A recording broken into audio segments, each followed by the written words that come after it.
remind ko lang so every answer you give me is considered as recitation yun na So, wag kayong matatakot sumagot, wag kayong mahihiyang sumagot. Recitation is recitation and kasama siya sa 30% of your grade. Okay? So, let's start. So, introduction to solar energy. So, anyone, may idea ba kayo ano solar energy? Sige, nauna si Bantayan. Solar energy po. Siguro, nowadays po yun po yung ating, one of our alternative source of energy po, which is the solar panels po. And we need solar Okay. energy in order to supply po our solar panels to produce electricity po. Okay, So, solar energy from the word solar itself, meaning the energy we harness is from the sun. So, there are two ways in order to harness solar energy, namely the photovoltaic, or more commonly known as the PV system, and the solar thermal. So, later, we will be discussing this. So, first, let's discuss first a brief history of solar energy. So, when was it discovered and by whom? So, it was first discovered in 1839 by a French scientist, Edmond Becquerel. He discovered the photovoltaic effect. Okay? So, what is this photovoltaic effect? So, it involves in what we use in the PV system or in the solar panels. Okay? So he realized when electrons were in an excited state in a conduction band, they could move freely through a material, thus creating a current. So bata pa lang siya, 19 years old, na-discover niya na to. Unfortunately, hindi siya masyado ganon kakilala. Kilalang scientist. So ibig sabihin, yung findings niya dito, hindi pa masyadong sikat. Kumbaga, hindi pa masyadong kilala ang solar energy. It was only recognized when later a known scientist named Einstein also has a similar studying. But si Edmond Becquerel talaga yung nakadiscover. Then in 1883, the first solar panel was invented by Charles Fried. And with the invention of solar panel, dyan na tayo nakaka-harness ng solar energy. So he invented solar panel with a thin layer of selenium and then an extremely thin layer of gold. So this invention led to the launching of movement. So nagsisimula na dito. In 1883, nagsisimula na ang solar panel, ang PV system. Diyan na nagsisimulang makilala. Ni-introduce na ang solar energy as a way of energy. Then in 1941, the rise of semiconductors. So during 1941, sumisikat na ang iba't ibang klase ng semiconductor. So balikan natin yung 1983. So in 1983, thin layer of gold was used as a conductor. But in 1941, marami nang nadidiscover na pwede pang substitute compared sa gold. Kasi ang gold, rare yan. Dito kay Russell S. All, he discovered the silicon as a good substitute for gold. Bakit silicon? Bakit silicon yung ginagamit natin ngayon as a semiconductor? Kasi ang silicon is the second most abundant element on Earth. Ibig sabihin, unlike gold, hindi siya rare. Commonly nakikita na lang siya. Minsan pakalat-kalat pa nga eh. So, silicon ingots that led to the first PN junction cell. So, this PN junction, later, we'll also be discussing it in a video. Okay? Then, in 1950, the solar era began when the Bell Laboratory scientists focused on photovoltaic or PV developments and began utilizing silicon to produce solar cell. So, this breakthrough was credited to three persons, namely Daryl Chaplin, Calvin Fuller, and Gerald Pearson. Okay? Then, at 1960s and 1970s, the production of the solar panel was made possible.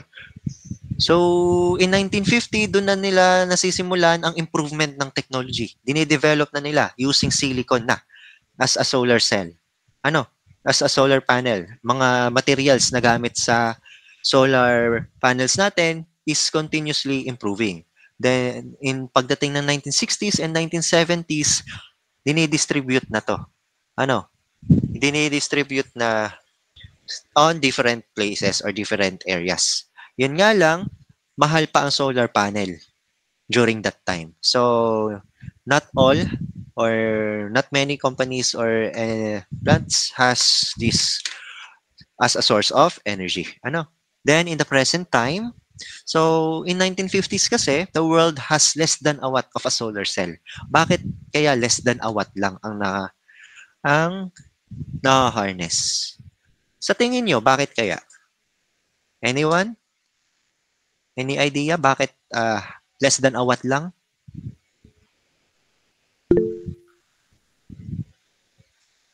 Sige, Baliwag naman. Si Baliwag. Sir, ba hindi ba po efficient yung gamit po nilang solar panels? Okay, yun na yung keyword, hindi pa efficient. Yun na yun. Hindi pa ganun ka-efficient kasi nagsisimula pa lang noong 1950s. So as time passes, we are still continuing to develop this technology even in modern times. Hindi pa talaga tayo ka-efficient. Actually, sa ngayon, ang pinakamataas nating naha-harness na energy using solar panel is between 40 to 50%, I think. Nasa video yun, nakakalimutan ko lang. Then, yun yung highest highest yun. Then yung mga more common na solar panel, ang naka-harness lang is actually 15% to 20% pa lamang. So, ganun pa lang ka-efficient. Pero as time passes, we are nasa developing stage pa kasi tayo eh. Mababa pa yung efficiency na nakukuha natin. So, nasa developing stage pa. We are still further studying this kind of energy to be harnessed, new solar energy, on how we can harness this more efficiently.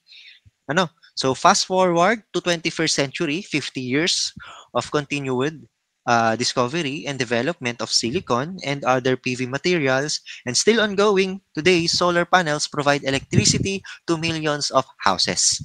So unlike dati, kasi dati, mahal pa yung mga material and kakaunti pa lang yung nade-develop na solar panels, but now, since more common na yung mga materials natin ginagamit due to our further studies and development, nagmumura na ng solar panel, nagiging mas affordable. Pero yung affordable na yon may kamahalan pa rin.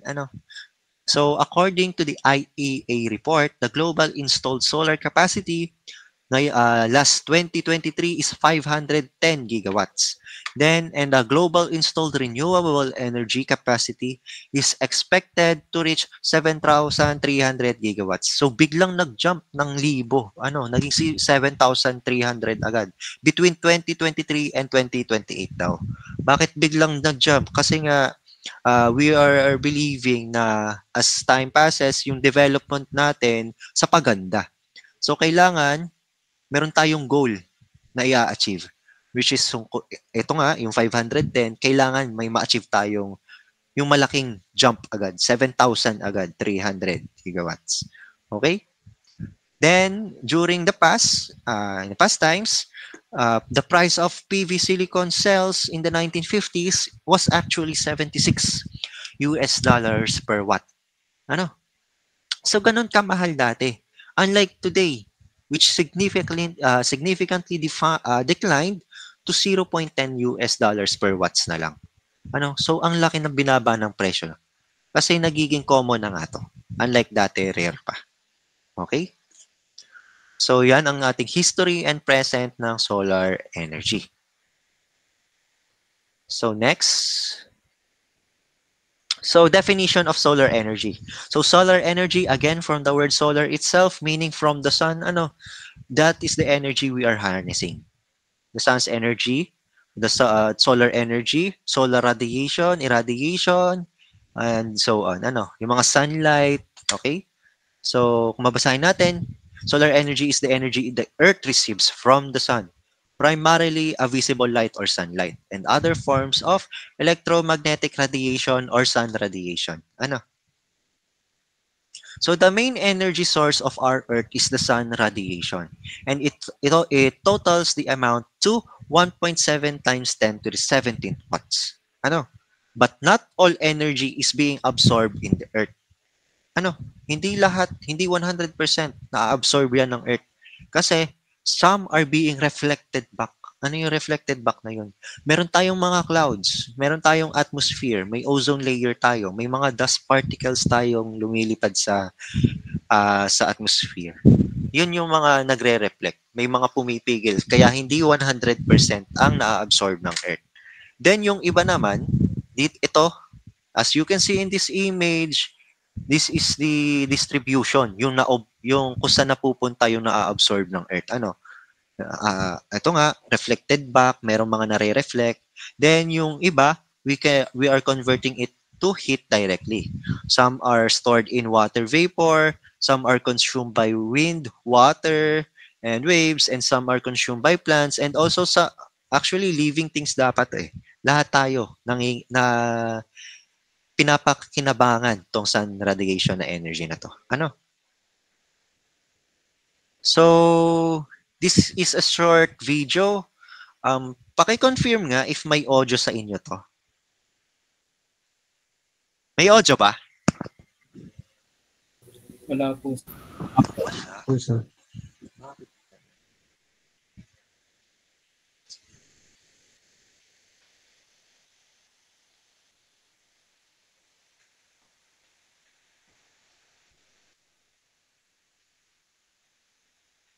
Wait lang ah.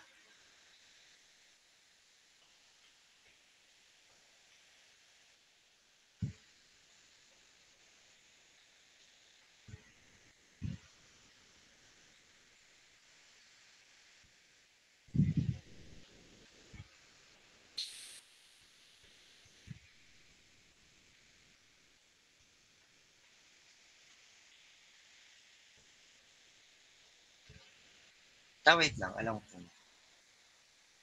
Kasi sa unang klase wala din tong audio. Wait lang ha.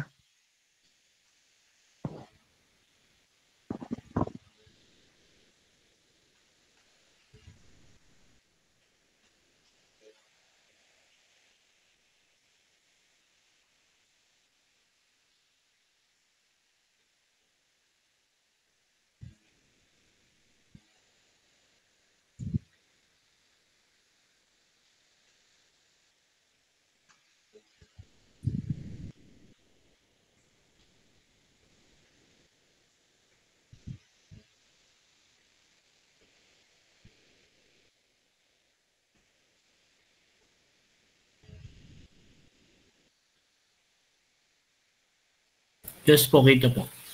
Ito, may audio ba to? Wala pa rin po. Wala pa din. Sige, wait lang. Sa inyo, yung sa video, So, itong discussion na to, itong PowerPoint, i-upload ko naman sa Google Classmeet ninyo, So, doon nyo na lang din panoodin with audio. So, the sun is the plentiful source of energy. It is being distributed long ago pa. Kahit wala pa tayong taga-harness dyan. Sir, excuse po. Wala po ata naka-present po. Ay, wala ba? Sorry. Sige, Thank ulit you po. na lang. Thank you, Nasa na to?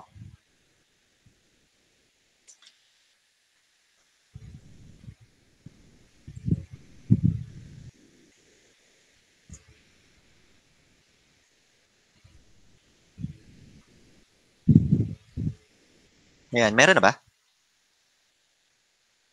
Yes po. Okay, so anyway, balik tayo, So dito ini-explain lang na ang sun natin, dati pa nagbibigay na siya ng energy sa atin, So there are two ways to harness solar energy. So what is these two ways? Namely, the photovoltaic effect, the photovoltaic system or the PV system, more commonly known as the PV system, and the solar thermal. So there are many uses for solar energy, may it be for vehicle, houses, or plants industry. So it is believed na in 2050, sa solar energy na tayo aasa.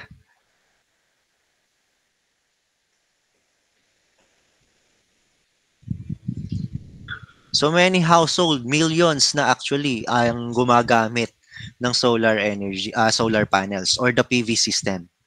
Ano? So ang solar panels, PV system yan. So two main technologies again, solar photovoltaic and solar thermal. So what's the difference? So the difference is ang solar photovoltaic natin, gumagamit siya ng solar panels to absorb the radiation or the photons or the sun's energy, solar energy. Ano? Then it converts it into energy. It can either be installed yan sa mga nakikita nyo, rooftop buildings, vehicles, power plants. So low cost siya, environmental friendly to produce thin or flexible. Ano? So when we say environmental friendly, not necessary, wait lang, pause ko muna, no? When we say environmental friendly dun sa PV system natin, not necessarily wala siyang ini-emit na greenhouse effect. Ano? Meron pa rin yan, pero minimal lang. Ano? Next is the solar thermal. Ano? Itong solar thermal, there are two ways to use solar thermal. It is for, ito, as you can see, heat, water, or air, meaning we have the heating systems. Ano? So yung mga heating systems natin dyan, we have the heating system, yung mga heater natin. Ano? Sa mga shower, or in other cold areas, like America, ano? Mga nasa Europe, malamig doon. So they are using heaters in their home in order for to have a higher temperature than they normally have. Dito naman sa Philippines, nasa hot area tayo, ano, or hot climate. So we are using cooling systems. So ano yung cooling system natin? Aircon. Ano? Mga refrigeration. Okay? So ganun. Ito ay isang way ng thermal. Ano naman yung isa? So tuloy muna natin. Ay, ba't umulit? Sorry, umulit.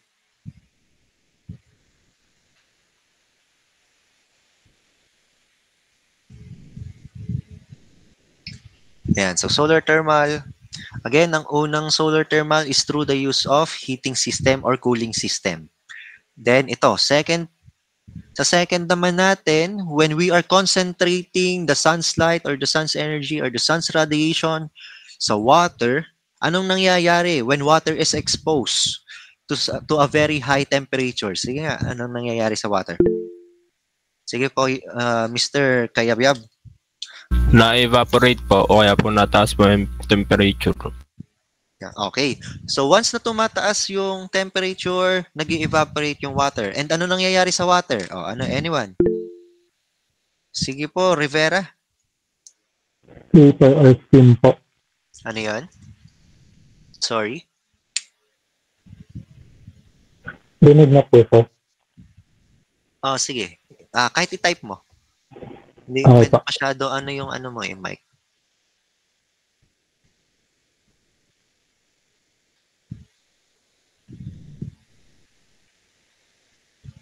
Yan, okay. So tama si Mr. Rivera, ano? So nagiging vapor or steam.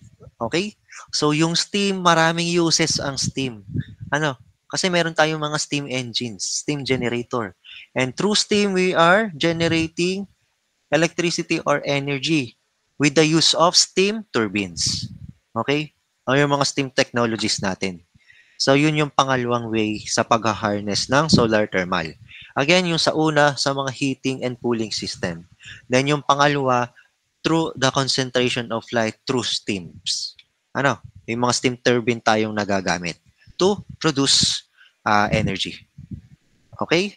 So ito yung video dyan, yung nakikita nyo ngayon. So, play ko ulit, ano? Ayan, ina-explain dyan, when the sun is concentrated, the heat is transforming water into steam, thus the start of steam turbines. Ano, so yan, sinasabi dito, we are still on the development stage and we are learning more about solar energy. We are still learning. We are still not yet 100% efficient. Ano?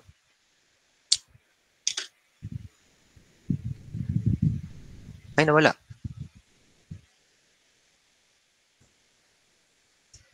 Okay. So again, kita ba? Nawala ano? Wala pa po, sir. Bakit nawawala? Yan, okay. Kita na? Yes po. Okay, there are two ways to harness solar energy, again, through the use of solar photovoltaic or the PV system. Then the other one is the solar thermal. Okay? Sige nga, kayo nga differentiate ng dalawa. What is the difference between solar photovoltaic and solar thermal? Anyone po? Antayan ulit? Wait lang, give chance tayo, Yung iba, ayaw ba sumagot? Recitation na to. O sige, Mendoza. Sir, based po sa pagkakaintindi ko po ay yung PV po, yung photovoltaic po ay sa mga material po, semiconductor materials po, such as silicon. Tas yung solar thermal po ay sa mga mirror at lenses, tas kina-concentrate po yung sunlight para po makaproduce ng high temperature. Okay. So tama yun. Pero yung keyword for solar photovoltaic, tama naman yung sinabi mo, components yun. Ang keyword sa solar photovoltaic is solar panel. Okay? Yun yung hindi mawawala sa PV system. Okay? Then ang solar thermal naman, ang keyword niya is heat. Using heat. Pero tama din yung sinabi niya. Again, ang solar photovoltaic, solar panel. Ang sa solar thermal is using heat naman. Okay po? So next, so yan, solar thermal, two forms of energy sa tapping method ng solar thermal. Again, yung solar concentration when using mga turbines, steam turbines. When water is concentrated on a high temperature, it turns into steam, thus the use of solar steam turbines. Then the second method naman, yung heating and cooling system nga. So heat talaga yung ginagamit ng solar thermal. Okay? So ito another video. So siguro wala uling audio to. So explain ko na lang ulit. I'll try to explain. So the sun is the source of energy of Earth. Dati pa So it produces ito, napakita naman kanina, 1.73 times 10 to the 17th watts. Solar radiation niya. The amount of solar radiation of the sun. So dito sa video na to, ini-explain kung paano ang use ng solar panel. Paano nagagamit itong PV system. So ang solar panels natin, there are 4 types which will be discussed later.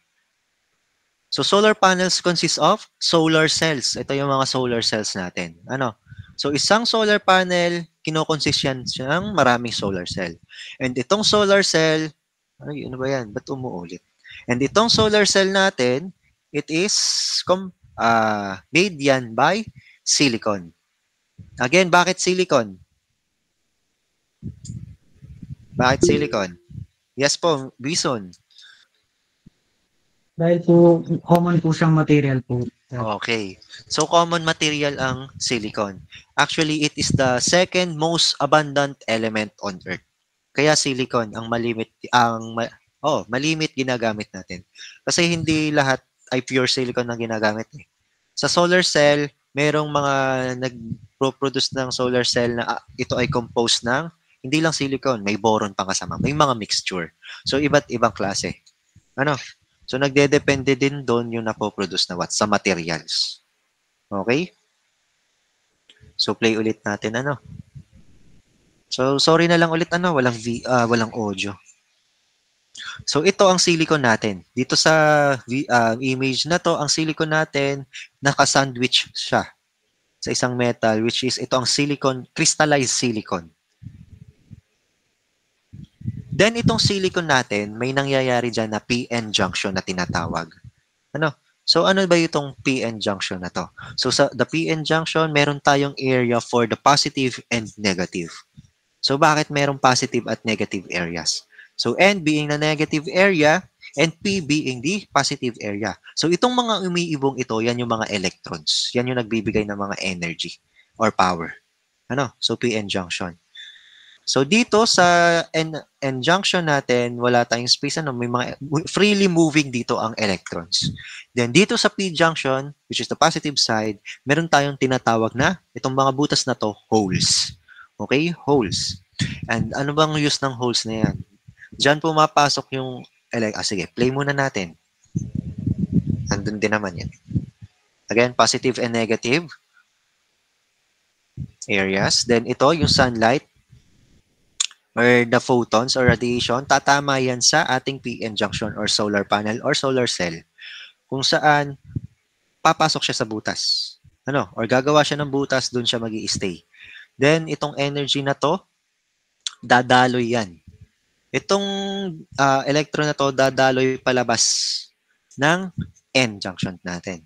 Papunta sa ipapower na appliance or anything that demands energy. Okay? So, kunyari, light bulb. Example is this light bulb. Dumadalo yan. Then, babalik siya sa positive area kung saan papasok sila sa holes. As a mean, para maging renewable energy. Kasi renewable nga sila, di ba? So, papasok ulit, ibig sabihin, nagagamit ulit yung energy natin. Renewable. So, wait lang. Hindi lang ako na-explain. So, bakit nga ba ulit may positive at negative side ang ating PN junction? Any idea po kaya? Meron may nakakaalam kung bakit may positive at negative? Sige po nga, Mr. Bantayan. Sir, hindi po sure, pero po siguro po yun po. Gawa ko nga po ng mga ideas po na may mga holes po dyan. Siguro po yung related po siya sa ating pong current po, sa mga electricity po with Okay. yung polarity po. Okay, so more on direction. Kaya may PN junction tayo, kaya may positive, negative. Para sa direction ng dadaluyan ng electrons. As you can see, dumalo yan, paikot. So, di ba nagkaroon naman kayo ng EE? Meron ba kayong topic about magnets or project about magnets? Meron ba? Yes po. Okay. So, diba doon, parang siguro diniscuss naman sa inyo yung electromagnetic field. So, may makikita kayo parang waves dun sa mga magnet natin. Same concept dito, yung wave na yun yung dinadaanan ng electrons. Dun sila dumadaan. So, umiikot lang. Okay? So, yun yung PN junction natin. Kaya may positive, negative area. Kasi ang magnet natin, merong positive, may negative area din. Na kung saan gumagawa sila ng magnetic field. O kung kunyari, ilagay nyo ang magnet ipatong nyo sa typewriting, tapos buhusan nyo ng buhangin. Di ba nagkakaroon yan ng shape ng parang wave? Yun yung magnetic field. So, ganun lang din dito sa PN junction. Para isang way lang yung dadaanan ng electron. Saan na yung PowerPoint? Ito. Isang way lang. Kita nyo ba yung mouse? Iikot lang siya. So, ganun lang yung function ng PN junction. Para hindi sabog, kumbaga, ang direction ng ating electrons or yung energy na pagdaloy. Okay? Yun nga lang, dahil nga tayo ay nasa development stage, ang ating solar panel, hindi siya efficient pa. So kung kita nyo, di ba yung electron na galing dito, nasa negative area, freely moving yan, then lalabas yan dito. Dahil ng PN junction, yung magnetic field na positive-negative. Merong mga cases na, kunyari, ito, nagkaroon ng butas dito. Kita nyo ba yung mouse? Okay. Ito pala, may pen pala eh. Kunyari, itong electron na to, lumabas. Ibig sabihin, nagkaroon na ng hole ulit. Parang yung dito, yung hole. May mga cases na hindi siya lumalabas dito. Merong bumabalik lang ulit. Kaya hindi efficient. Yung kunyari, umikot lang dito. Dito lang siya umikot. Yan. Okay? May mga ganong cases. Kaya hindi 100% efficient ang ating solar panel. Bumabalik lang. Dito lang siya umikot. So, yun yung further studies pa being developed sa ating solar panels or PV system. So, continue. May pa rin pala. Sige, sorry. Ayan, wala natin. So, itong solar panel natin, again, nagko-consist siya ng mga solar cells.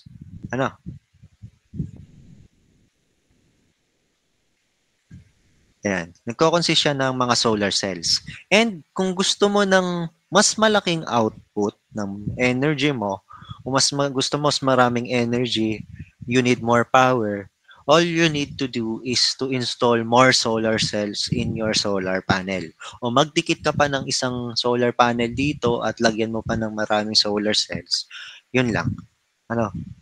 So, ganun lang yung concept. Kung gusto mo ng mas maraming power or energy, mas maraming solar panel, and mas maraming solar cell.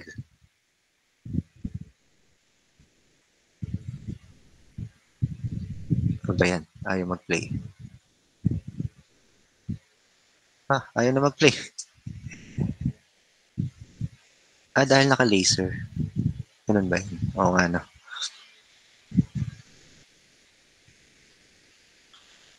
So, yan. According dito, ang napoproduce na watts dito is kalahating watts lang or 0.5 watts lang sa 12 solar cells na to. And it is enough to charge your phone. So, if you are going to use it in a household, di mas maraming solar panels. Mas maraming solar cell. So, dito ine-explain yung sinabi ko kanina.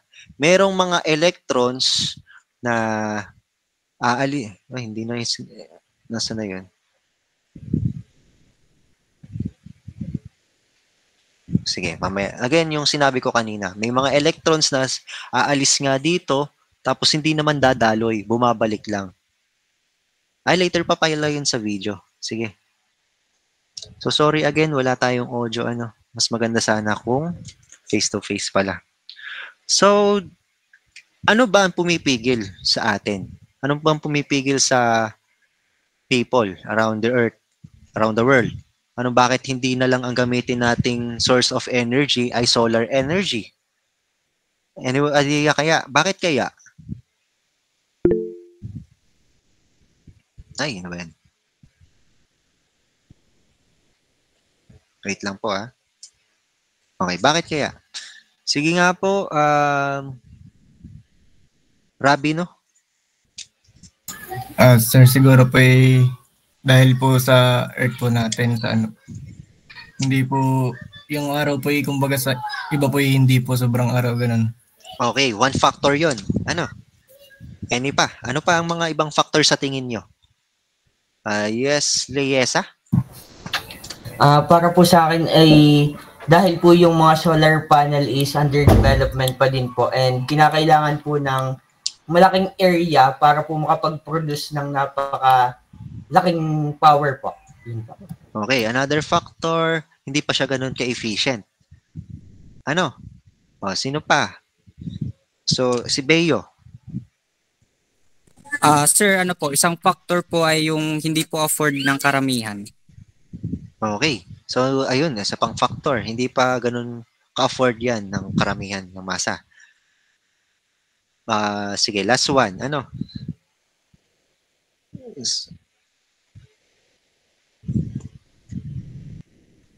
Sige nga po, Mr. Kayabyab. Sir, ang nasa isip ko po gawa po yung ibang country po ay kumikita po sa pagbebenta po ng oil. Kaya po yung iba po ay hindi po nagamit ng solar panels. Okay, number one cause yan. So, the number one cause kung bakit hindi talaga natin pa magamit itong solar energy is because of political factors, the governments, and some businesses. Kasi malulugi ang business, yung ibang business. Kasi yung solar energy naman, free yan. And kapag free, ayaw ng government yan. Ayaw ng political factors yan kapag free. Paano nga ba naman kikita ang isang country kung doon ka na lang kukuha? So, yun ang number one factor. Then, yung mga ibang disadvantages nga, kasi ang ating solar energy, solar panel rather, is weather dependent. Ano yung weather dependent? Hindi naman kasi natin masasabi ang panahon. Minsan bumabagyo, sa ibang lugar nag-i-snow, minsan isang linggong bagyo, walang araw, yung mga ganun factor. Okay? So another one, yung development stage pa nga lang, hindi pa 100%. So actually, nasa yung development stage na yan, nasa advantage at disadvantage yan. Pero mamaya nakalagay lang siya sa advantage. Yung advantage niya kasi, further studies are being developed, thus nag-i-improve tayo sa technology. Then again, yung disadvantage niya nga, hindi pa ganun ka-efficient. So, siguro yung advantage niya sa knowledge na lang natin. Mas natututo tayo about solar energy. Okay? So, again, sige, play uli natin. So, dito ini-explain, number one factor is the political factor kung bakit talaga hindi maano ang solar energy. Then, dito, weather dependent. Hindi naman lahat ng lugar pantay-pantay ang distribution ng sunlight. Kasi ang rotation of axis ng Earth, tilted yan. So, ibig sabihin, kapag wala ka sa equator, hindi ganun kalakas ang nakukuha mong energy. And weather dependent din, kasi minsan may cloudy, maulan, dun sa area na to, like this shaded area, hindi ganun kalakas ang na-absorb na or na-harness na energy. Next is, minsan nare-reflect lang. Ito yung sinasabi ko pala. Minsan yung solar, yung electrons, hindi siya lumabas dito sa daluyan ng kuryente. Bumalik. Ito na.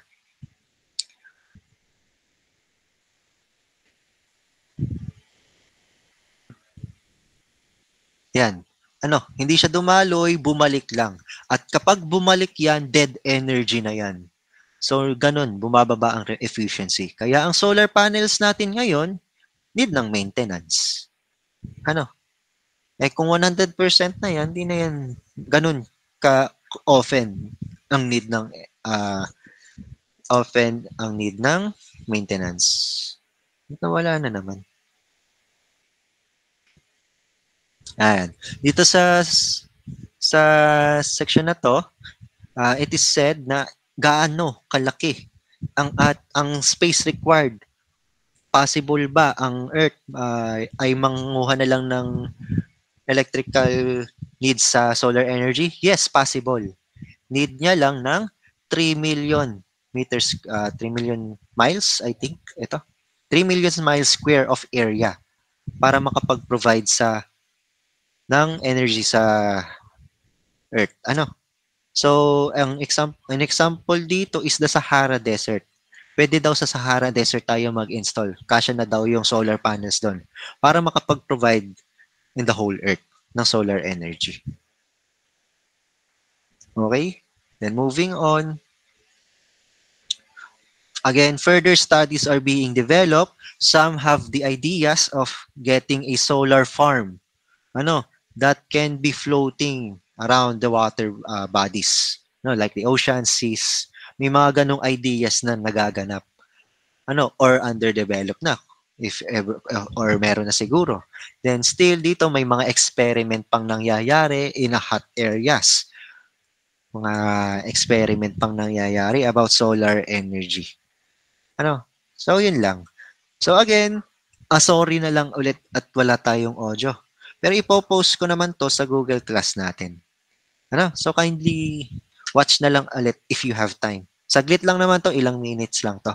Maganda rin yung explanation dito. Okay? So moving on, here are the top 5 solar power plants in the world. So yan na yung nagpo-provide ng electricity sa countries nila. So we have the Badla Solar Park in India or in Rajasthan. Then we have the Huanghe Hydropower Hainan Solar Park, China, in the Qinghai Province. The third top 3 natin is the Pavagada Solar Park in India ulit. So dalawa sa India, in Karnataka. Then we have the Benban Solar Park in Egypt or the Aswan Governorate. Then the last is, or the top 5, is the Tengger Desert Solar Park in China again, or Ningxia.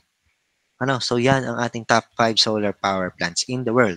So ang tawag dito sa type ng power plants natin na ito is, grid connected if I'm not mistaken. So later we will be discussing different kinds of PV system. So here are some of the advantages and disadvantages. So again, ang advantage niya, solar energy is a renewable energy source. So pwede ulit siyang magamit. And solar energy is immensely abundant, meaning it is available anywhere. It is available for everyone. Okay? Wala yung naglilimit niyan. Hindi naman tayong mapipigilan ng gobyerno mangolekta niyan. Ano, paano ba tayo babantayan ng mga yan? Ano? Then, solar technology are getting more efficient. Again, pwede siya sa advantage, pwede siya sa disadvantage. Kasi ang advantage niya nga, we are learning more about solar energy. Then sa disadvantage, again, hindi pa siya ganun ka-efficient.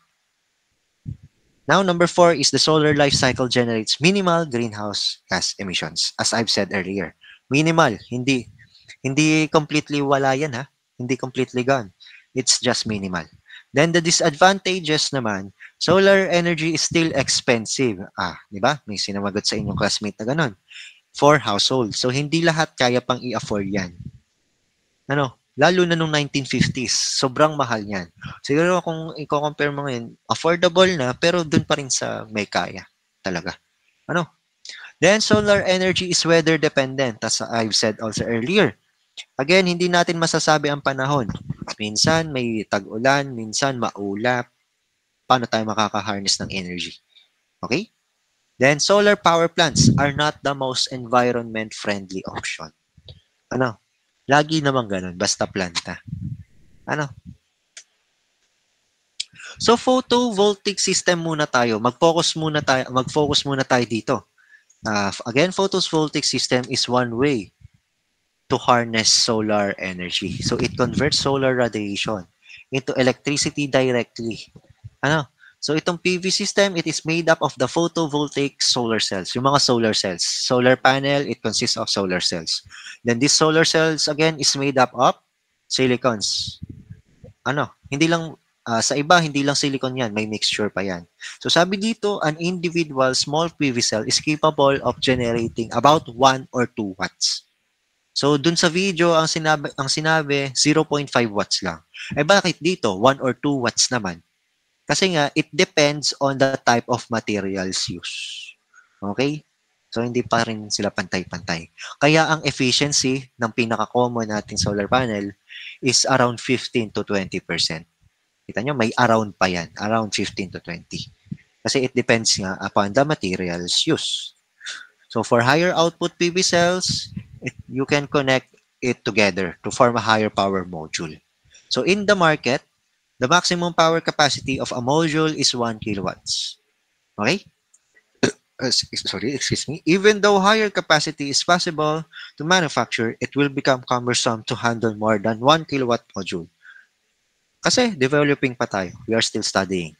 So, depending upon the power plant capacity or based on the power generation, group of modules can be connected together to form an array or what we call the PV array. And itong PV array, it consists of solar panels. Then itong solar panels, it consists of solar cells. Then itong solar cells, it consists of silicons or other materials mixed in with the silicon. Okay? So in this image, it is discussed yung PN junction. So panoorin nyo na lang po ulit yung video. Mas maiintindihan nyo. Mas magaling mag-explain yun kaysa sa akin eh. So, tinry ko naman. Then dito, in this image, it represents kung paano gumagana at ano yung mga components na kailangan ng solar panel. So our sun is providing solar energy, which will then be absorbed by these solar panels. Ayan. One is installed in the roof and one is installed in the ground, in what we call the ground system. Kapag nasa ground siya, ground system yan. And itong ground system nito, it is being used in the grid-connected, if I'm not mistaken nga. Pero mamaya i-discuss natin. Grid-connected PV type system. So there are 4 types of PV system. One of them is the grid-connected. So again, later na yon. So, balik tayo dito. The sun provides free direct energy in the form of sunlight every day. Then, the solar array, itong solar panels natin na pinagdikit-dikit, kinokolekta yan. Then, hindi mawawala ang ating inverter. Bakit kailangan ng inverter? As an engineer, dapat alam nyo yan. Bakit? Para saan ba tong inverter? Para saan po? Anyone po?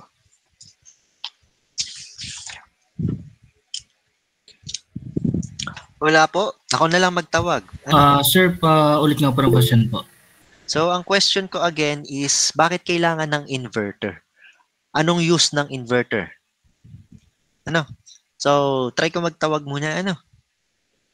So, sige, ito na lang. Marami naman nag-raise. De Silva. Sir, yung inverter po, kino-convert po niya yung direct current flow ng electricity to alternate current. Okay, binasa mo lang ata. Charot. Okay, so ang inverter, it converts the DC into AC para magamit. So yung ating nakokolekta, ginagawa yung DC ng solar panels, then hindi naman agad natin yung magagamit hanggat hindi natin nako-convert sa AC. So we need inverters. Then we have the electrical meters. So itong electrical meters na to, there are two types. Namely the standard and the digital. So later na yon. Then we have the utility grid, network of equipment connecting power. Then monitor. Ito para sa lang yan, datas. Then we have the solar energy block diagram. So paano ba ano ba ang mga components ng PV system natin? So number one, we have the PV array. So dito sa PV array, ito ang pinakamahalaga sa PV system natin. Kasi itong sa PV array na to, nandyan ang solar panel. Kasi kung wala tayong solar panel, how are we going to harness the solar energy? Or the sun's energy? So ito ang pinaka-importante. Its function is the conversion of solar radiation into electricity and is the major unit of the system. So next is the battery storage. So share ko lang sa inyo, not all PV systems or not all solar panels need batteries. So there are some type of PV system na walang battery. So ito lang yung common kasi. So the common block diagram of a PV system is ganito. Merong PV array, may battery, then the power conditioning circuits. Itong power conditioning circuits, yan yung mga electrical supplies, mga cabling, yung mga safeties, mga fuse box, electric meters, mga ganun. Yung monitors, yung pagmo-monitor ng datas. Then ito, yung battery natin, from the word battery itself, to be energies to be used later. Storage lang siya. Okay? Diyan ini-store. Yung nakokolekta natin kapag hindi pa ginagamit. So here are the 4 types of PV systems. So we have the grid-connected, the stand-alone, PV hybrid, and the grid-tied. So short information para sa kanila.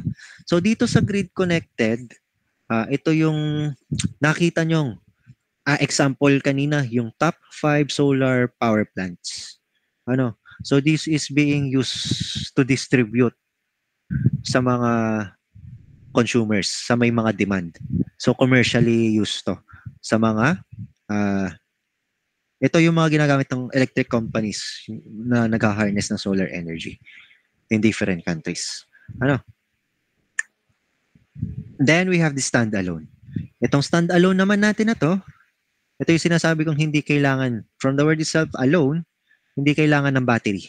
At actually, itong grid-connected, hindi rin kailangan ng battery niyan. Kasi dinidistribute agad yan commercially. Anong ibig ko sabihin doon sa distribution commercially? Dinidistribute agad yan yung household per household. Dinidistribute sa city, sa towns, sa countries, mga ganun. Kaya hindi kailangan ng battery kasi dinidistribute din agad. Ito namang standalone, from the alone itself, meaning solar panel lang talaga siya. A good example nito, yung calculator nyong may solar panel. Kapag nawalan ng battery or naubos na ng battery, may solar panel yan, pwede nyo pa rin yan magamit, itapat nyo lang sa sunlight. Mag-a-absorb na yan ng solar radiation, photons, or kung ano pa. Okay? It is also known as the off-grid solar PV system. So itong stand-alone, pwede rin siyang may battery, pwedeng wala. Then we have the PV hybrid system. From the word hybrid itself, this word hybrid meaning may combination. So hindi lang PV system. Meron niyang backup na mga sources of energy pa. Okay? Then we have the grid-tied solar system with a battery backup or without din to. Pwede ding wala din to. Ano? So itong grid-tied actually almost the same lang siya ni grid connected. Ang pinagkaiba lang itong grid connected nga pangmalakihan to eh. Yung for distribution yan of electricity commercial. Distribution commercially. Itong grid tied, pang ano lang yan eh. Kunya, pang isahang bahay, pang isahang building, pang business, mga ganon. Ano? So, punta muna tayo sa grid connected. So, this grid connected, the primary component of the grid connected PV system is power conditioning unit or the PCU. It converts the DC power produced by the PV arrays into AC power as per the voltage and power quality requirements of the utility grid. Ano? So again, itong grid connected, as I've explained earlier, dinidistribute ito commercially nga. Yun lang yung keyword actually niya eh. So here is an image on na simplified grid connected PV system. So the sun gives off the energy and the solar panels harness this energy. Then we have these inverters, the fuse boxes, electric meters, yung electricity components natin. Then to be distribute through the use of these line cables. So it can be distributed sa kung wala ka sa area na to, pwedeng i-distribute yan sa malalayong lugar. So again, yung ito, as you can see, di ba ginagamit din to ng Meralco to distribute electricity dyan sa Batangas, or Batelec. So here are the basic components of a PV system. So ito hindi lang to sa grid connected. Sa lahat ng PV system to. Kasi basic components yan. So number 1, ang hindi mawawala is the solar panels. Okay? So yung solar panels natin, again, yan yung nag-absorb ng energy from the sun. So ito, yan, a device that converts light from the sun, which is composed of particle of energy called photons, into electricity that can be used to power electrical loads. Okay? Next, ang hindi mawawala is inverter to convert it from DC to AC. Then we have 2 types of inverter, mainly the string inverters and the micro inverters. So for our next component, we have the electric meter. So we have the standard and the digital. So what's the difference between the two? Actually, it's just the same. Same lang yung function nila, same lang din yung concept. Ang pinagkaiba lang, old version na to kasing standard na to. Compared sa modern time natin, digitals na eh. Digital na yung mga ginagamit natin. So itong standard na to, standard service meters na to, for your better understanding, sa Meralco, yung Metro, yung luma, alam nyo ba yung minamagnet ang Metro ng Meralco? Alam nyo yan? Opo. Yung sinisinitan po pag may putol. Hindi lang yun. Kapag gusto nyong makatipid sa Meralco. Kasi itong standard service meters na to, gumagamit yan ng odometer ba ang tawag doon? Yung parang sa sasakyan, yung umiibo. So kung ilan na nako-consume na kuryente. Doon yun binabasa ng Meralco. Then, yung sa magnet, kung ayaw nyong iibo yung odometer nyo, ikabit nyo doon. Tanyo, hindi na iibo yan. Pagbabasahin na yan ng taga Meralco, maliit ng consumption ng kuryente nyo. Kasi hindi naman naibo eh. Share ko lang sa experience ko about dyan sa standard service meters. Pero hindi ako. Yung kakilala ko lang. So, Sir, paano po? Meron po atang ganito pa sa bahay. Meron pa sa inyo. Baka kayo may magnet din ha. Dinadaya nyo ang Meralco. Sir, paano magnet po? Gagawin ko. Huwag na, mamumura kayo. Mamapagaya kayo. Ito nga, share ko dati nung napasok pa ako dyan sa BSU, yun, mga 2016, 2017, meron ako, actually nagbo-board kasi ako sa labas ng Golden Country, dyan sa may Bonete King, yun sa Eskinita doon. Then yung kaklase ko, kaklase namin ni na Sir John Mame, Sir Paul. Diyan nagbo-board sa labas lang ng BSU. Sa may Pluto, alam niyo yung Pluto? Ha? Alam niyo kung saan yan? Yes po. Okay, basta yun yung subdivision dyan ng Pluto. May mga nagbo-board doon, yung mga klase namin nagbo-board doon. Dinaya nila yung kuryente nila. Kinabitan nila ng magnet, yung metro. Ngayon, nareklamo sila ng kapitbahay. Bakit nareklamo? Kasi ang kuryente nila, per month ha, ang kuryente nila, 10 piso lang. Ang dami nila doon. May may mga laptop yan, nagdodota pa sila doon. Ang dami-dami nilang charge. May wifi pa sila. May rep din ata. Pero 10 piso lang. 10 piso lang yung kuryente. O di gan, hakadaya. Duga. Nareklamo ng kapitbahay. Sabi ng kapitbahay, ninanakawan daw sila ng kuryente kasi ang mahal sa kapitbahay. Mga 2,000 ata or 3,000. Ayun, nireklamo sila. Di tinanggal na nila yung magnet. Lang, share ko lang. So yun yung standard service meters. So digital electric meters, again, edi yung mga digital na. Siguro nakaramdam na ang Meralco. Minamagnet niyo yung amin ha. Digital na. Hindi na madadaya yan. Modern na. Next is the AC breaker and the AC breaker panels and fuses. So siguro naman, alam nyo naman kung para saan yung mga fuse box natin. Tama ga? Sige nga, thumbs up nga po kung alam ang fuse box. O meron pang hindi nakakaalam ng fuse box.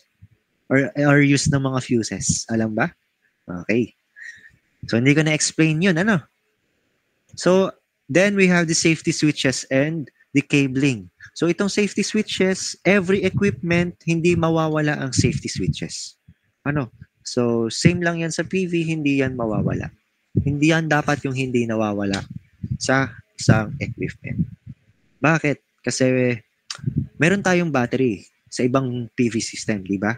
Once na na-overload yan, meron tendency na mag-blow up yung battery. So we need to have safety features. Itong safety switches and cablings din, ginagamit din yan for maintenance, to disconnect the inverter for maintenance or testings. Kaya may safety switches. Again, yan yung mga basic components ng ating PV system. Panglahatan yan ha. So, minsan merong dyang isang wala, minsan merong dalawa, minsan meron lahat. So, sa grid connected, common kasi yung nila mga components, kaya yan lang. So yung ibang PV system natin may additional components yan. Okay? So second type naman natin is the standalone or the off-grid solar PV system. So sa standalone, again from the word itself, standalone, ito ang kailangan niya lang is solar panel. Solar panel lang ang kailangan niya. Then ipapower niya na yung kailangan yun may demand ng energy. A great example nga nito is your calculator. Or meron pa ba nun? Hindi ko alam kung meron pa nun eh. Meron pa bang calculator na may mga parang may nakikita ko wala ng solar panel ang calculator. Two-way power po. Parang may solar panel po yung calci po ngayon. Okay. So at least meron pa rin So maganda yun kung meron. So again, yan example yan na standalone. So once na nag-run out yung battery ng calculator, you can still use your calculator by exposing it to sunlight. Alisin nyo sa sunlight, hindi na uli gagana. Gusto nyo paganahin, itapat nyo lang ulit. Minsan, flashlightan nyo, nagana pa rin. Bakit kaya nagana pa rin gamit ang flashlight? Sa tingin nyo, bakit kaya? Liwanag po. Okay. So, liwanag. Kasi, again, photons naman yung Ang photons kasi is light. Yun naman kasi yung na-absorb talaga. Okay? So next, we have the standalone PV system with battery storage. So pwede natin kabitan yan ng battery storage. So ito lang yung block diagram natin for with battery storage. Magkakaroon lang tayo ng charge controller. Bakit mayroong charge controller dito sa sa diagram na to? Kasi yung charge controller na yan yung parang safety feature. Kung saan, kasi maliit lang yung capacity ng battery ng standalone natin. Kasi panandalian lang naman nagamit tong standalone na to eh. Great example nito, yung with battery is yung street lamps natin sa BSU. paggabi, yung paggabi nabubuhay. Additional component lang doon, may light sensor yun. Ano? Para mag-turn on. Yun, may battery yun, maliit lang. Pero parang hindi na nga nagana yun. Wala kasing maintenance. So, ayun nga. Solar panels natin, need pa rin ng maintenance. Siguro yung nasa BSU, puro dead, na yun. Puro dead energy, dead cells na yung mga electrons doon. Kaya hindi na minsan nagana yung ibang ilaw doon. Hindi na maintenance. So, yun yung in-explain kanina sa video, yung PN junction. Okay? So again, ang good example nitong standalone PV system with battery storage is yung street lamps sa BSU. So, yung battery capacity nito ulit, hindi ganun kalaki. Panandalian lang, maybe it could be minutes, hours, or even a day or days. So here is a simplified standalone PV system diagram. Then these are the additional components. So batteries, charge controller. Again, na-explain ko na naman kung ano ang batteries and charge controller.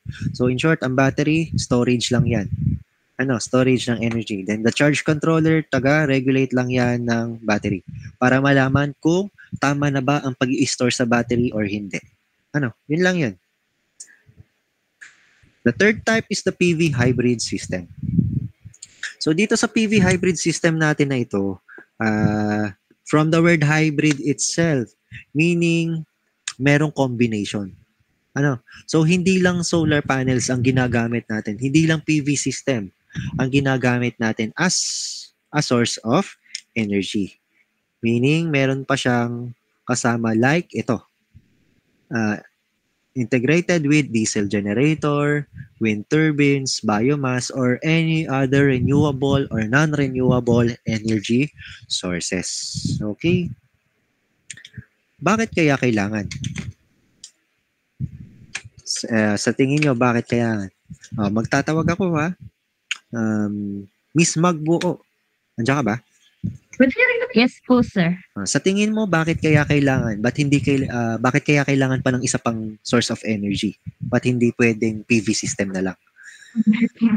Sir, for in case po na hindi po kumbaga hindi po okay yung isang system, meron po tayong alternative na makukuhanan po ng energy po.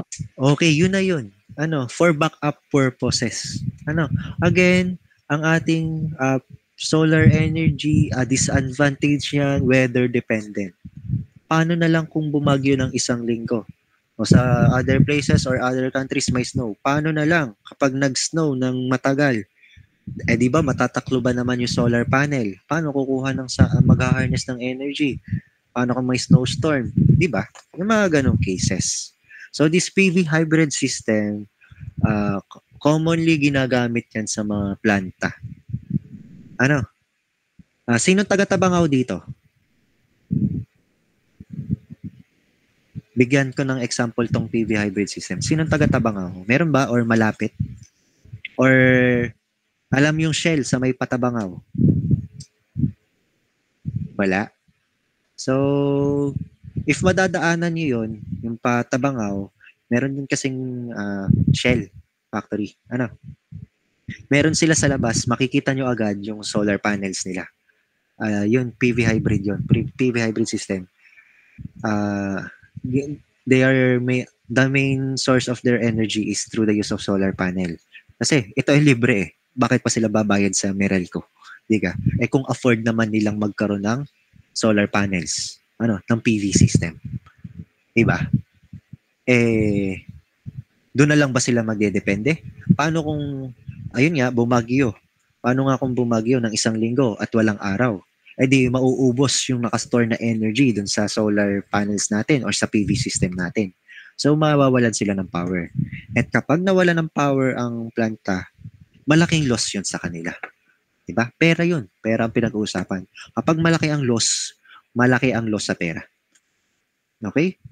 So, to avoid this situation, dapat mayroong backup. So, meron tayong PV hybrid system. So once na hindi na gumagana yung PV system natin, may sasalo. Okay, so yun lang yung PV hybrid system. So moving on. So ito yung block diagram niya. Meron na tayong dinagdag na rectifier. So ano ba tong rectifier na to? Ayan, may battery bank pa rin yan. Pero yung battery bank natin, as you can see, di ba? Dito muna tayo sa solar PV array pala. Then charge controller, again, hindi mawawala ang charge controller kapag merong battery. So, nag-charge sila. Dito, ini-store yung energy. Again, pag nag-brown out to, wala na to. Pag nag-brown out, wala na. Kaya na kailangan natin ng backup. Ito yung backup. Para meron pa ring taga-supply ng energy papuntang battery, then inverter, and then AC load. Okay? So, itong rectifier, dito pa lang sa block diagram na to, dumadaan sa rectifier. Yung mga energy nang gagaling dito sa other source of energy, papuntang battery bank. So, ang definition ng rectifier, ito, solar rectifier system is a power by the rectifier AC source and generally converts this power into a low voltage DC. So, the solar rectifier features low maintenance, lightweight design, and optional remote monitoring.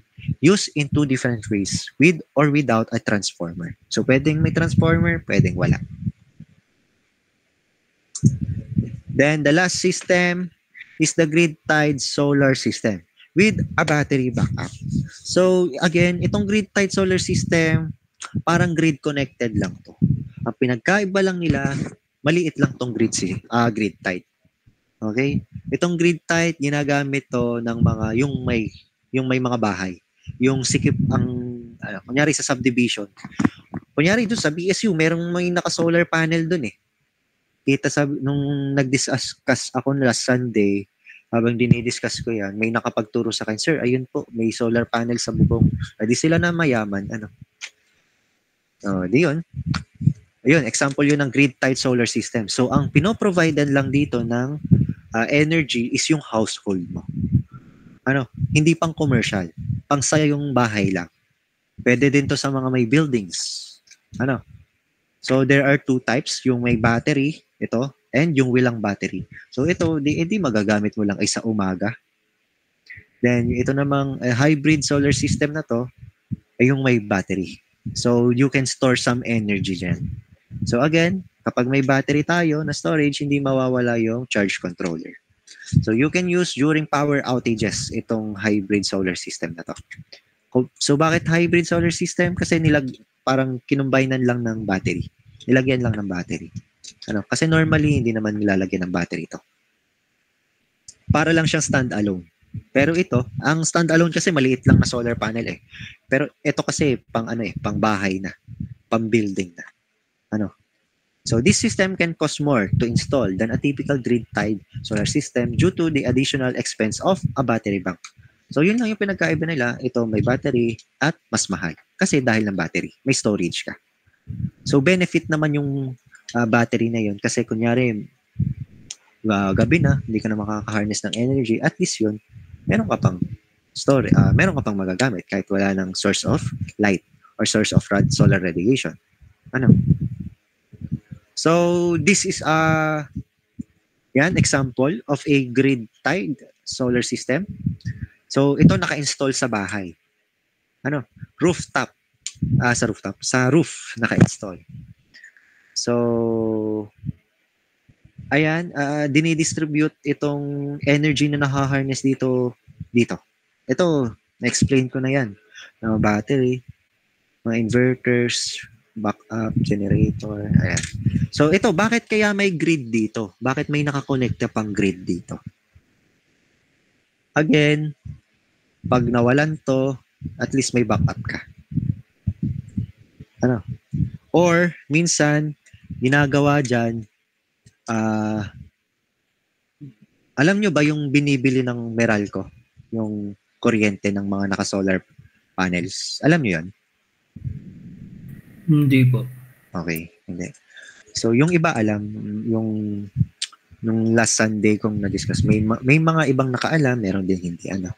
So, Ang sabi ko din sa kanila, ito naman kasi diniscuss sa amin nung PPD pa namin. So fourth year namin, fourth year ata yun. Diniscuss sa PPD, ang meral ko kasi, yung energy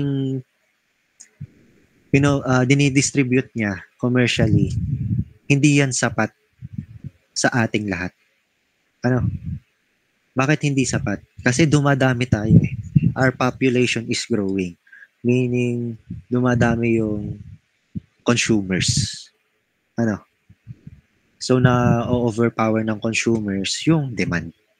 Yung supplies. Mas dumadami ang demand. Kumbaga. So, anong solusyon doon ng Meralco or ng electric company? Saan sila kukuha? Hindi bumibili sila sa mga naka-solar panels. Na mga naka-PV system. Minsan may tinatayo na rin ang mga electric companies na solar energy. And doon sila kumukuha to meet the demand of the people. Kasi once na hindi na-meet yung demand, pumapasok dyan yung mga blackouts, yung mga brownout. Kaya tayo nagkakaroon ng brownout eh.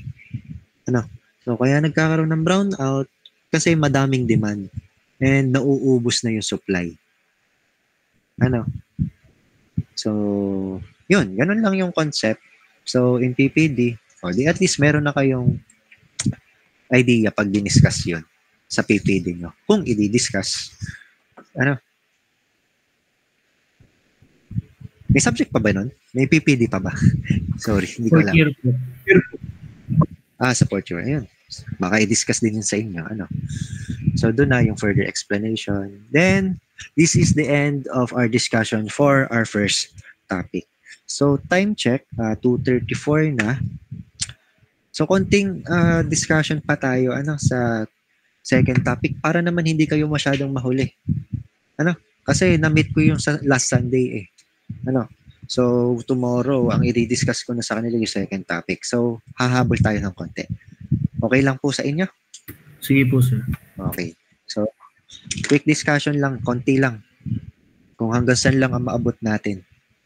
So, wait lang ha. Open ko lang yung second topic. So, itong ating presentation na ito, PowerPoint, and the videos will be uploaded in your Google Class. So again, if you have time, kindly watch the videos. Mas maganda kasi talaga dun yung explanation.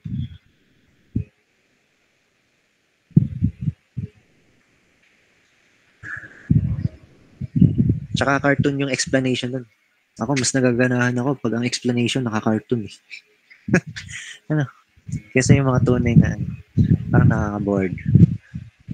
Wait lang ha. Open ko lang ang second topic natin. So, ang second topic natin, yung paunang part lang ang i-discuss natin. More on solar radiation. Some terminologies that are involved in solar radiation. Yun lang muna i-discuss natin. Okay, share screen ko lang.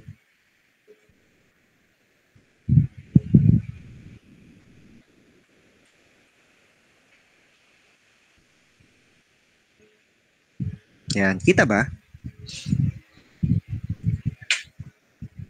Kita? Okay, so fundamentals of solar collection and thermal conversion. So this is our second topic. So the topic outcomes for this are the solar radiation. Yan lang yung i-discuss natin. Then 2-3 next meeting na. Kung hindi natin matatapos ang solar radiation, at least nabawasan na. So, solar radiation, often called the solar resource or just sunlight or the visible light or solar irradiation, may isa pa, nakalimutan ko lang. Pero mamaya, tatakal yun. So, a general term for the electromagnetic radiation emitted by the sun. Again, ang solar radiation, ang binibigay niya, according sa first topic natin, is 1.7 times 10 to the 17th watts. So, huwag kakalimutan yun. So, is the transfer of energy via electromagnetic waves that travel at the speed of light. So, the velocity of light in a vacuum Yan. In a vacuum is approximately 3 times 10 to the 8 power meters per second. So, ibig sabihin, ang time to reach the light of the sun to the earth is approximately 8 minutes and 20 seconds. Ano? Makagaling. Na-measure nila yun. Ano?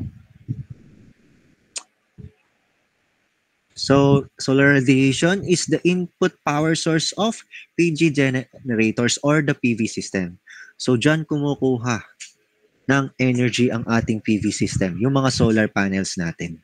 Ano? So, na-discuss na natin yon.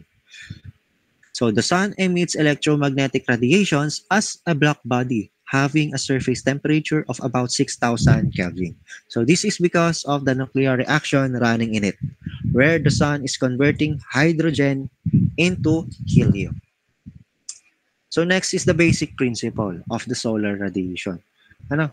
So, na-discuss natin sa first topic, ang solar energy or solar radiation or photons or what you wanna call it, solar irradiation, kasi ang daming tawag dyan ay immensely abundant, available to everyone.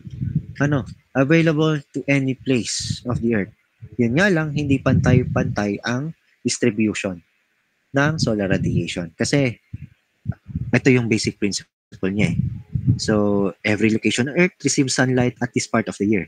And the amount of solar radiation that reaches any one spot on Earth's surface varies. May nagba-vary pa dyan. So, depende pa. Ano? For example, geographic location. So, ang Philippines, malapit siya sa equator or nasa equator ba? Ano? So, tayo, mas marami tayong natatanggap na solar energy or solar radiation. Ano? Unlike yung sa mga nasa northern, southern hemisphere, kasi nga, ang Earth natin, kapag nagro-rotate siya, nakatilt yan. Ano? Diba? Ang axis of rotation niya, nakatilt. Ibig sabihin, hindi straight na vertical ang rotation ng Earth kapag nagre-revolve sa Sun. May angle of, may angle ng tiltness. Okay? So, yun yung geographic location. Then, for the time of day, so, hindi naman 24/7 ang ating sun, di ba? May oras lang yan. So, yun lang yung sa time of day. May oras lang kung kailan tayo makaka-harness ng solar radiation. Then, there are the seasons. Ano? So, sa seasons, meron tayong tinatawag na yung, ano man yung season na yun? Solstice. Tsaka, ano nga yung isa? Parang dalawa ata yun. Equinox yun. Equinox and the solstice. So, later we'll be discussing it. Nandito din naman yun sa PowerPoint na yun. Then, we have the local landscape. Sa example naman ng local landscape, kunyari, ikaw ay nakatira sa isang high place, sa mga mountain ranges, ano, or yung place mo, pinaglilibutan niya ng mga bundok. Ibig sabihin, merong mga area talagang, hindi masisinagan ng araw due to the shadows casted by the mountains. Nahaharangan na yung sunlight ng mga mountains. Then, of course, yung local weather. Kasi nga, ang solar energy, disadvantage niya is weather dependent. So, weather dependent. So, minsan, maulan. Sa ibang places, may snow. Ganon. Minsan, cloudy. Okay? So, yun yung basic principles ng solar radiation. So, because the Earth is round, the sun strikes the surface at different angles. Kasi round siya, ibig sabihin, mayroong first point of contact. Na tinatawag. Drawing tayo. Kunyari, di ba, bilog ang Earth? Sorry kung hindi bilog. Ito ang first contact natin, di ba? O, di ba, may mga pa yan. Yan. Sa mga gilid, wala. Yung mga gilid-gilid pa. Actually, walang gilid kasi bilog, Pero meron talagang mas pinapaboran na location na tinatamaan ng sunlight. Compare dito, hindi agad tatamaan. Mas mauuna yun nandito sa part na to. Di ka? Yung mga ganun. So, when the sun's rays are vertical at the Earth's surface, it gets all the energy possible. So, the more slanted the sun's rays are, the longer they travel through the atmosphere. So becoming more scattered and diffuse. So what is this? What does this mean? Yung scattered and diffuse. So later may discussion dyan, may video din dyan. May video din tungkol dyan. So because the Earth is round, the frigid polar regions never get a high sun. So yung mga nasa North Pole, South Pole, kasi nga tilted yung axis ng ating Earth, di ba? Yung rotation. Kunyari ito yung ating rotation axis. Paganyan yung rotation ng Earth. Hindi pa ganito. Di ka? So, ganon. So, and because of the tilted axis of rotation, these areas receive sometimes no sun at all. So, yun yung downside ng mga nasa northern and southern poles. So, next is ito, yung diffuse and direct solar radiation. So, as sunlight passes through the atmosphere, some of it is absorbed, scattered, and reflected. So, number one na nag-absorb, nagre-reflect at nag-scatter dyan is our atmosphere, the Earth's atmosphere. Nadyan din yung cloud. So, first contact yung mga yun. So, with clouds, may mga na-absorb na agad ang cloud, may nai-scatter, at yung scatter yon na di-diffuse yon, then some are being reflected back at outer space. So hindi talaga dun sa topic 1 natin, sabi ko nga, hindi talaga 100% na absorb ng Earth ang solar energy. Some are being reflected back. Okay? So dito sa scattered na to, nandyan yung explanation kung bakit kulay blue ang ating sky. So later explanation. So ito muna tayo. So ano ba yung mga nag-absorb sa scattered and nagre-reflect? So yung mga air molecules, kahit molecules, may ability yan na mag-scatter at mag-reflect. So water vapor, clouds, dust, pollutants, forest fires, and volcanoes. So this is called diffuse solar radiation. The solar radiation that reaches Earth's surface without being diffused is called direct beam solar radiation. So kapag hindi yan dumapo sa kahit anumang nakalist dito, ang tawag doon is direct beam solar radiation. Then the sum of these two, yung nakadapo agad sa ating Earth nang walang disturbance sa mala dito, and yung mga malaw disturbance dito, yung sum nila is called the global solar radiation. Ayun, the sum of the diffuse and the direct solar radiation is called global solar radiation. Then we have measurement. Siyempre, hindi mawawala ang measurement dyan. Mine-measure natin ang solar radiation. Bakit natin mine-measure? Kasi nga, inaaral pa natin ang solar energy. We're still further developing some technologies, some ideas, some knowledge related to solar energy. We are still on the developing stage. So, hindi mawawala yung mga measurements dyan. May mga nagsosolve pa rin, may equipment pa rin may gamit, mga ganun. Okay? So, radiation data for solar, electric, or PV systems are often represented as kilowatt-hour per square meters. Direct estimates of solar energy may also be expressed as watts per square meters. So dito sa dalawang to, meron yang may tawag dyan. Later na lang yun. May terminology tawag dyan. Itong kilowatt-hour per meter square at saka watt per meter square. Then radiation data for solar, water heating, and space heating system, ito yung mga cooling system tsaka mga heating systems natin, are usually represented in British thermal units per square foot or BTU per feet square. So aralin nyo na yung conversion din ng mga BTU per feet square dito sa watt-hour per meter square, yung mga ganun. Kasi kailanganin yung mga conversion na yan, hindi yan mawawala sa board exam pag kayo'y nag-board. Pati naman sa mga exam nyo sa ibang subject. Pero dito sa atin, huwag kayong mag-alala, wala naman tayong solving dito. Sineshare ko lang din sa inyo na kailangan talaga yan. Actually, sa trabaho, kailangan pa rin yan eh. Nakadepende na yan sa kung anong trabaho yung papasukin. So here are some examples of measuring devices measuring equipments for measuring solar radiation. So we have the pyrheliometer and the pyranometer. So what's the difference between the two? So same concept lang, ang pinagkaiba lang nila, ang pyranometer, minemeasure yan. Ang minemeasure nitong pyranometer is the worldwide radiation. Okay? So yun ang tatandaan. Wala to sa presentation, sulat na rin or take note. Ang minemeasure ng pyranometer is worldwide radiation. While for the pyrheliometer is the immediate radiation. So what do we say when it's called immediate radiation? So ang immediate radiation is the radiation at that given time. Kunyari ngayon na, gusto mo nang malaman ang radiation ngayon sa lugar na yon. Yun, then ginagamit yung pyrheliometer. Okay? Ang pyranometer, again, is worldwide radiation. Ang minemeasure. Then ito, at that given time, yung exact time na yon, doon sa space na yon, yun agad yung minemeasure na radiation doon. Okay? So that's the difference between the two.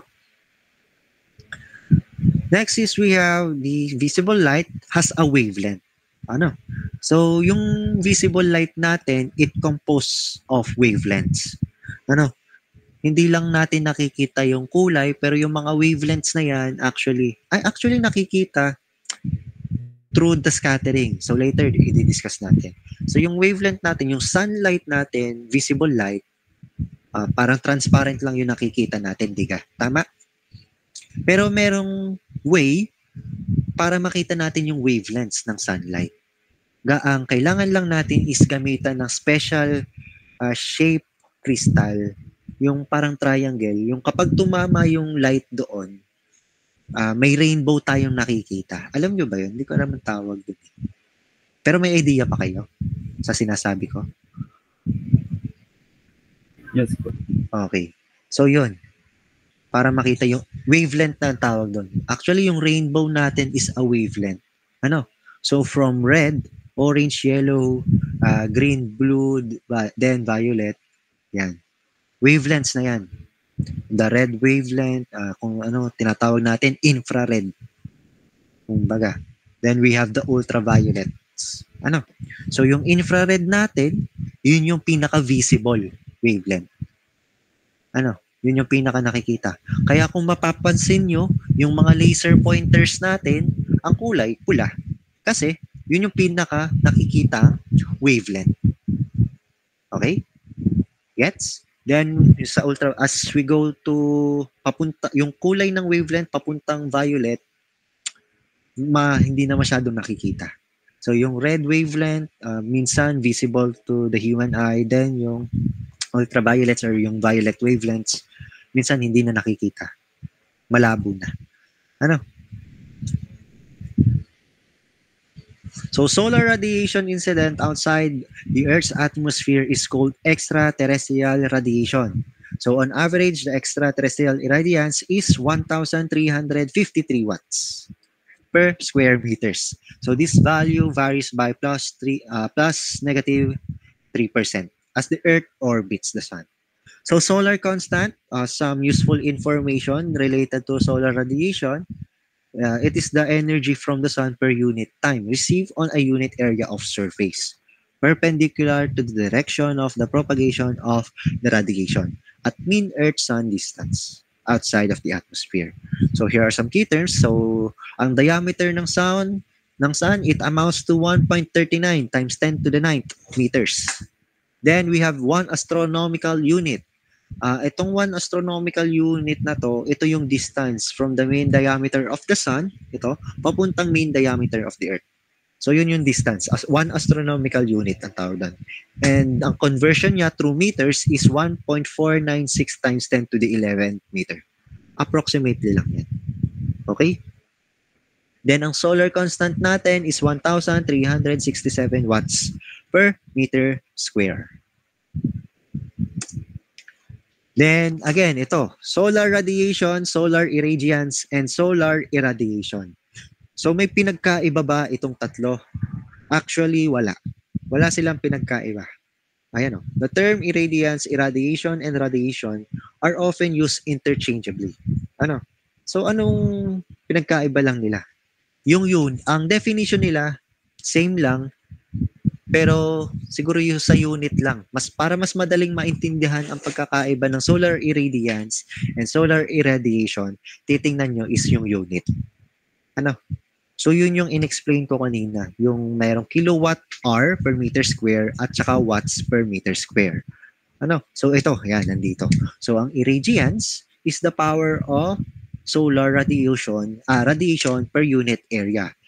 Meaning yung radiation na gusto mong malaman. Anong radiation dyan sa lugar na yan ngayon? Yun, ganun. Ano? Then this solar irradiation is the quantity that measures the energy per unit area of incident solar radiation on a surface, the power received during a time. Ano? So yan yung may kanina yung kilowatt hour per meter square. No. So sinusukat, may involved lang na time sa solar irradiation. Same definition sila sa unit lang, nagkaiba. Ano? Okay po. So, solar radiation. So, again, dito sa image na to, sinasabi, hindi 100% solar radiation ang na-absorb ng Earth. Some are being absorbed by the sa atmosphere, clouds, ganon. And some are being reflected back to outer space. Some are being scattered. Ano? So, the incoming solar radiation, the Earth is a planet with an atmosphere and is largely transparent to the incoming solar radiation. So, there are constituents in the atmosphere which prevent some kinds of radiation from reaching the surface, such as ozone, which stops the ultraviolet. Kaya minsan, kaya hindi natin nakikita ang kulay ng ultraviolet. Ano? Kasi dito pa lang, yung wavelength ng ultraviolet may pumipigil na. So a fair proportion of the Earth is covered by the clouds, which reflect a lot of sun's radiation and thus affecting temperature. So ang dahilan ng ating temperature change dito sa Earth is dahil ng clouds. Ano? So merong ginagawa, malaki ang part ng clouds sa temperature ng Earth. Okay? So the process of scattering occurs when a small particle and a gas molecules diffuse part of the incoming solar radiation in random directions without any alterations to the wavelength. Itong lambda na to, ang ibig sabihin yan is wavelength. The wavelength of the peak radiation that is emitted. Okay? Yun ang ibig sabihin yan, ha? Again, ang ibig sabihin ng lambda na to is the wavelength of the radiation at its peak that is being emitted. Okay? Of the electromagnetic energy. Scattering does, however, reduce the amount of incoming radiation. So, yung scattering na yan, di ba tatlo yun? Absorb, scattered, reflected, at yung isa ay scattered. Ano? So, yung absorb, may nakaka-absorb ng energy, radiation, yung iba being reflected back outer space, yung iba naman nai-scatter. So, itong scatter na to, dyan nai-scatter yung mga wavelengths ng sun's light. Ano? So, a great example nito is yung sky. So, bakit color blue ang ating sky? Kasi, meron di ba merong mga molecules bago ma-reach ng sunlight, or ng solar radiation, ang surface ng Earth, merong mga molecules na tinatamahan sa atmosphere. Ano? Sa sky. Kumbaga. And ang tumatama doon, malimit, is the color blue wavelength. Ano? And yung color blue na wavelength na yon, nai-scatter ng molecules sa sky. Kaya ang kulay ng sky natin is color blue. Okay? Yun yung dahilan kung bakit color blue. Then, bakit naman sa hapon nag-iibang kulay, nagiging red, orange, or yellow? Diga. Kasi, as the sun sets, nag-iiba yung angle. Ano? Nag-iiba yung angle, actually, ng direction ng angle sa point of view sa ating kung nasang lugar tayo. Kung saan, ang nai-scatter na doon, yung 'di ba, hindi naman kasi pantay. Again, sabi ko hindi pantay-pantay ang distribution ng sun radiation sa places. So as the sun sets, nag-iiba yung angle. Umiiba yung tinatamaan ng molecules na wavelength. At tinatamaan mga red, orange na wavelength, yung ganun. Kaya pagdating ng hapon, nag-iiba ang kulay ng sun natin. Diga? So yun yung concept nun. At saka naman kapag gabi naman, kung mapapansin nyo, bakit kulay itim? Kasi ang itim is considered as a blank, ang black is considered as an absence of color. Black is considered as an absence of color. So ibig sabihin wala ng wavelength. Wala na kasi yung light eh. Wala ng solar radiation na tatama dun sa mga molecules na yun. Kaya ang kulay sa outer space ay black. Kasi wala namang tinatamaan ng mga molecules eh. Diga? Vacuum ang outer space. Vacuum. Walang molecules dyan. Kaya black. So sa atin lang, kapag tayo nandito nga sa surface ng Earth, pag tumingin tayo sa sky, nakikita natin kulay blue. Kasi ang tinatama ng molecules, ang ini-scatter yan is the blue wavelength. Pagdating ng hapon, ang ini-scatter naman yan is the red or orange or yellow wavelengths, yung mga ganyan. Then pag wala ng sun, color black. Kasi absence of light. Kung walang light, walang wavelengths. At kung walang wavelengths, absence of colors, ibig sabihin, black ang kulay ng sky. So time check, 2:59. So hanggang dito na lang muna tayo. So before we end our meeting, so any questions po regarding sa ating topics? Wala pa naman po so far. Wala. So malinaw po So I hope you have learned some things from my discussion. And dahil nga hindi tayo nakapag-meeting ngayon, last week, which is dapat face-to-face last week, wala pa kayong index card. So next meeting, face-to-face, tama? Week 5 na, no? So I will be requiring you to submit an index card with a 1x1 picture on the upper right corner. So kung wala na kayong question, so thank you for attending. And see you next meeting. Thank you po, sir. Thank you po, sir.